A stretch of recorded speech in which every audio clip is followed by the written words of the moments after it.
de esto, pero se fue postergando. Bueno, como parte del programa de lo que es el área de salud mental de este grupo, pues soy responsable, teníamos una serie de actividades que teníamos previsto realizar y una de las actividades va a ser la encuesta, ¿sí? ¿Se acuerdan que habíamos hablado que la encuesta era más que nada porque nos va a ayudar a todos a tener una visión más clara de cuál es la posición que tiene este grupo con respecto a salud mental? Sucede que la salud mental muchas veces se habla de muchos temas, se habla de la importancia, pero la pregunta es ¿cuánto sabemos y en qué posición estamos? Entonces, después que yo termine de explicación de esta otra actividad que vamos a llevar a cabo, voy a repartir los papelitos para todos y los invitados, si también quieren colaborar con la encuesta, por supuesto que son bienvenidos, porque bueno, este es, vamos a decir, un estudio, estamos haciendo un análisis, aunque ustedes no son rotarios, pero para nosotros en este momento es como que lo fueran, ¿sí? Bien, hoy lo que yo les quiero plantear es otra de las actividades que teníamos previstas y es un poco la autocontención como grupo, ¿sí? Justamente uno de los principios de nuestro presidente internacional es justamente de adentro para afuera, ¿sí? Cuidar, nosotros como Rotario velamos siempre por qué podemos aportar a la sociedad, pero como dice, la caridad empieza por casa, ¿sí? Por casa como estamos, ¿sí? Entonces,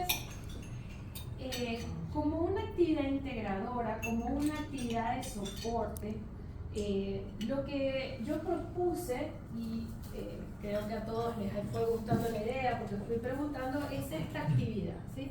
Entonces esto lo llamé trabajemos juntos por la salud mental. La salud mental, la atención de la salud mental no es una cuestión solamente de los profesionales de la salud, es un tema que nos compete a todos, ¿sí?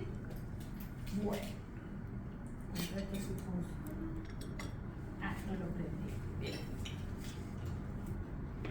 Ok, entonces este sistema, esta actividad, este desafío que vamos a hacer una prueba, la idea es que nosotros podamos hacerlo aquí y si esto funciona bien, lo podamos repetir en nuestros grupos, en nuestros clubes hijos, entre el Rotaract, ir trasladándolo. Y si algún otro club mañana lo quiere llevar adelante, pues ya está con un moño para que lo lleve, para que lo haga. Bueno, ¿en qué consiste esto? Esto se llama una cadena de ayuda, ¿sí? Esto, por supuesto, implica que es un esquema en donde cada uno de nosotros va a cuidar de uno de los integrantes, ¿sí? Uno, solo uno, ¿sí? Es a lo que se llama que vamos a dar es el soporte, ¿sí? Entonces, como acá puse en el slide, que el soporte implica la capacidad de contención. Yo no voy a venir a solucionarle la vida a nadie, ¿sí? No es que yo voy a contar con la responsabilidad de lo que al otro le pase. No. Esto es una cadena de contención, ¿sí? Es una cadena de soporte. Bien. Entonces, ¿en qué va a consistir el método? Bueno, después cuando terminemos la charla, yo voy a repartir, es como el amigo invisible, ¿todos jugaron al amigo invisible alguna vez? Bueno, igual, donde cada uno se le va a ser asignada el nombre de uno de los compañeros rotarios, ¿sí? Lamentablemente los invitados no le vamos a poder dar, es una pena, pero bueno.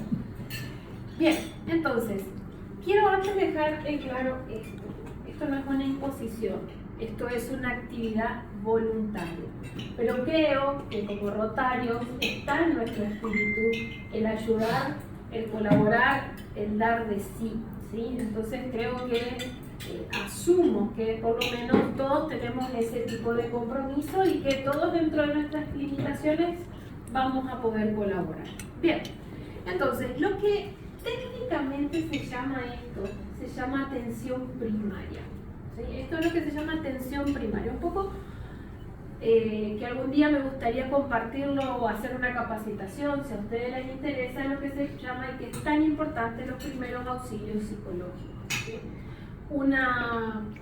Es un tema pendiente para la salud, es un tema pendiente para la educación, porque en todos los aspectos, más uno, más otros, todos tendrían tendríamos que ser capaces de poder dar primeros auxilios psicológicos. Así como podemos dar primeros auxilios médicos y no somos médicos, ¿sí? Tendríamos que ser capaces de poder dar esto. Entonces, lo que nosotros vamos a hacer en el área técnica se llama atención primaria, es una contención, ¿sí?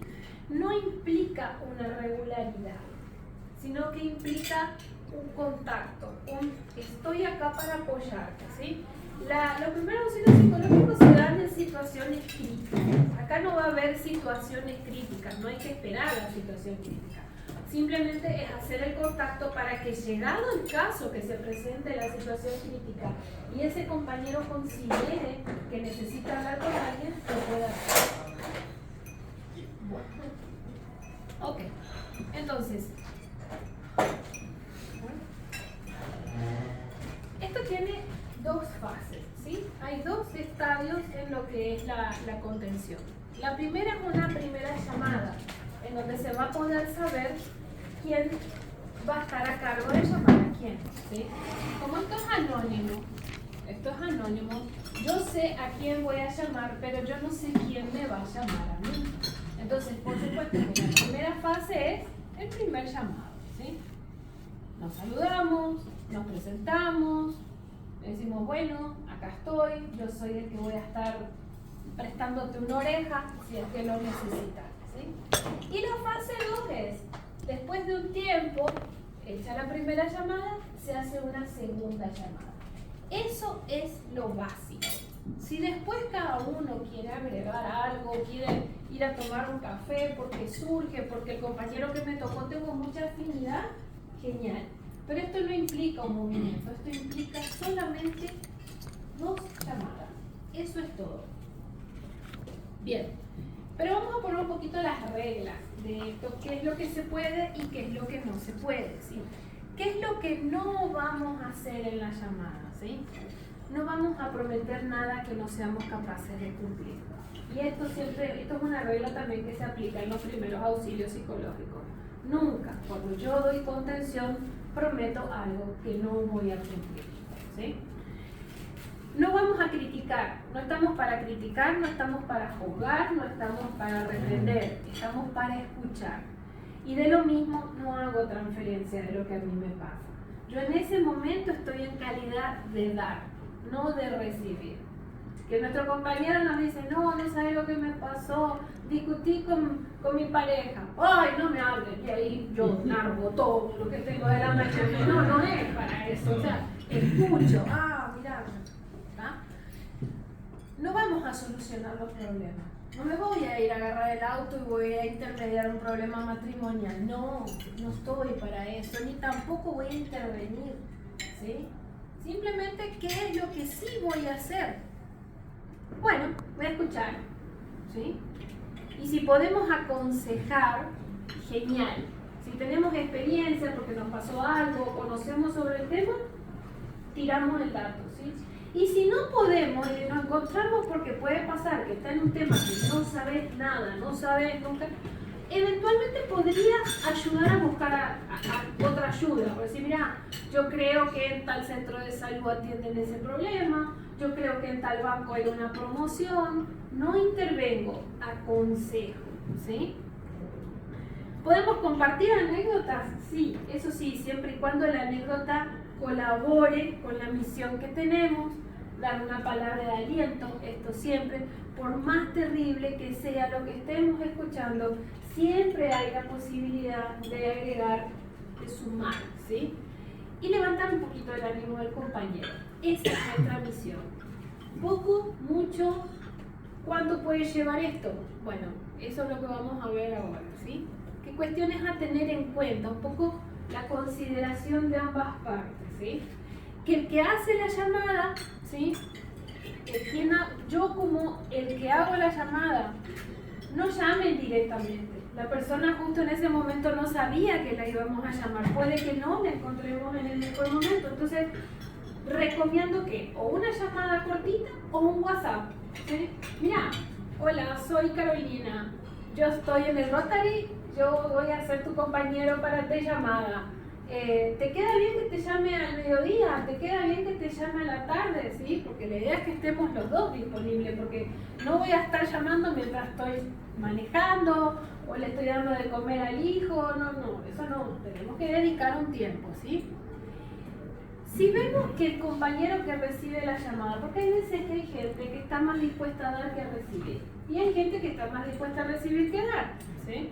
Entonces, si yo noto que mi compañero es un poco parco, ¿viste? Ajá, sí, ajá, bueno, no pasa nada. No es que ustedes fracasaron o no van a poder cumplir la misión. La misión desde el momento en que dijeron, hola, yo soy tu compañero, podés contar conmigo, si querés hablar de algo, ya es misión cumplida, ¿sí? ¿Ok? Entonces, si el amigo está medio parco, está medio duro, bueno, lo dejamos tranquilo, ¿sí? Entonces, dejar en claro nuestro propósito, como dije recién, yo soy tu compañero, y generar un canal de comunicación y confianza. ¿Cómo yo genero un canal de comunicación y confianza? Básico, con el tono de la voz que uso, ¿sí?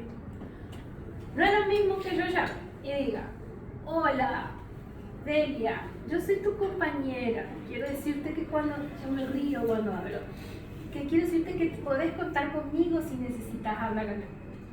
Hola, Delia, escúchame, tiene este tema acá. Bueno, yo te llamo, ok.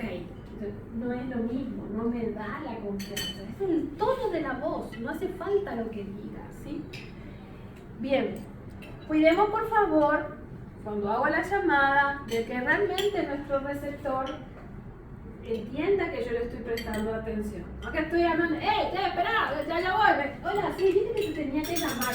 No, 5 minutos, 5 minutos. No llamen del baño tampoco. Bueno. Discreción con la información compartida. Y esto es un compromiso, esto es una responsabilidad. Mi compañero puede ser que en ese momento realmente necesite y me confíe algo muy íntimo de él. No es tema de café, no es tema de risa, no es tema para hablar como si nada. Carolina, sí. Si yo le pido plata prestada.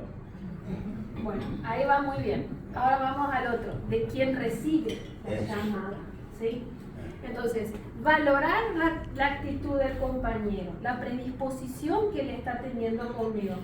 Ah, sí, ya sé que vos me tenías que llamar. Bueno, dale, listo, genial, gracias, plum. O sea, es una persona que está tomando unos minutos de su vida en donde podría estar haciendo otra cosa y me está llamando, ¿sí? Lo valoro, ¿ok? Entonces, no extender demasiado la llamada. Si me llaman y yo estoy justo en una catarsis, por más que necesito hablar, no lo puedo tener compañero 2 horas y media en una llamada, ¿sí? Tener una actitud agradecida y valorar los aportes que el compañero hace, ¿sí? Eso es muy importante. Ahora, Ángel, con lo que vos preguntaste, justamente lo que no vamos a hacer es intervenir en el problema, no me involucro, por eso puso no me involucro en el problema. Ya me parece. Yo soy una contención, pero no me involucro. Por eso no prometo lo que no puedo hacer, no me involucro, ¿sí? Y no soluciono el problema. Yo soy contención. Cuando vos vas a hacer, por ejemplo, primer auxilio psicológico, vos no operás, vos no enyesás, vos no rescatás a nadie dentro de un auto en llamas, no. Vos estás ahí, porque aunque ustedes no lo crean, yo les cuento, los primeros auxilios psicológicos, no hay muchos estudios longitudinales que lo comprueben, pero se sabe que las personas que recibieron primeros auxilios psicológicos tienen menor riesgo de tener trastornos de estrés postraumático. Entonces, todos los profesionales de la salud, incluso un dentista, tiene que tener la posibilidad de hacer primeros auxilios psicológicos. Porque si yo tengo una persona que le tengo que dar una mala noticia, ¿cuántas veces te pasa, verdad? Mira, tu caso está muy mal. Es como yo se lo digo, pero tiene solución, pero podemos buscar la solución. Mira, existe esto, existe aquello, existe lo otro. No que, ya no tenés solución, vas a comer puré toda tu vida. No se puede. Es como yo doy la noticia. Es increíble. Si yo acabo de chocar y estoy en un estado de shock, que venga alguien y me diga, ¿estás bien? Después vemos los daños, pero vos estás bien, ¿te duele algo? ¿Querés llamar a alguien para que te venga a ayudar? Después veo si es el culpable, quién va a llamar la grúa, quién va a pagar los arreglos, pero esa es la primera contención. Tu hijo chocó, no lo retes. Primero, ¿estás bien, hijo? ¿Estás bien? Ya me voy a buscarte, tranquilo. Después pasa todo, ocultaste el auto, ahí sí decides todo lo que querés, pero mientras tanto, ya. Entonces, gente linda, esta es la misión, ¿sí? Recordar que la idea es que cada uno tenga un compañero que apoyar, ¿sí? O que por lo menos sepa que alguien le presta una oreja. Eso es lo que vamos a hacer. Vamos a prestar la oreja, ¿sí? Si alguien siente, por favor, que no está dispuesto a formar parte de la cadena, que no tiene, no que no puede porque se cree incompetente, eso por favor que no sea un tema para retroceder. Si no se sienten capacitados, me avisan, yo los acompaño, yo les doy soporte, pero no se priven de este lujo de poder prestar 5 minutos de una oreja, ¿sí? Entonces, pero lo que no quiero es que digan todo que sí y que después no se animen a hacer la llamada. Si no se animan, me avisan, ¿sí? Y lo otro que si alguien siente con capacidad, dice yo soy increíble, yo me siento, yo quiero dar y dice yo quiero llamar a 2, 3, listo, bienvenidos sean, ¿ok? Los que no han podido participar hoy, yo los voy a llamar personalmente a cada uno y les voy a avisar quién le toca, o vamos a hacer un sorteito ahí y ya está. Y si alguien se siente con alguna duda, me llama. Todos tienen mi número, me pueden mandar. Si yo no atiendo inmediatamente porque estoy en consulta, me mandan un WhatsApp. Y si ustedes de repente hacen una llamada y se encuentran con una bomba de tiempo, porque a veces puede pasar, también me pueden avisar y yo los acompaño, yo los ayudo. Y si durante el desempeño hice la primera llamada, pero me tengo que ir de viaje muy lejos, voy a estar con diferencia horaria, no sé, avisen, todo eso es solucionable. Y me gustó mucho esta frase que dice, dichosos los que pueden dar sin recordar y recibir sin olvidar. ¿Sí? Recuerden eso siempre. Y bueno, y mi esposo me sugirió que agregara el eslogan de Roger. ¿Alguna duda? ¿Algo que no haya quedado claro? Y ya. Silencio. Bueno, muchas gracias.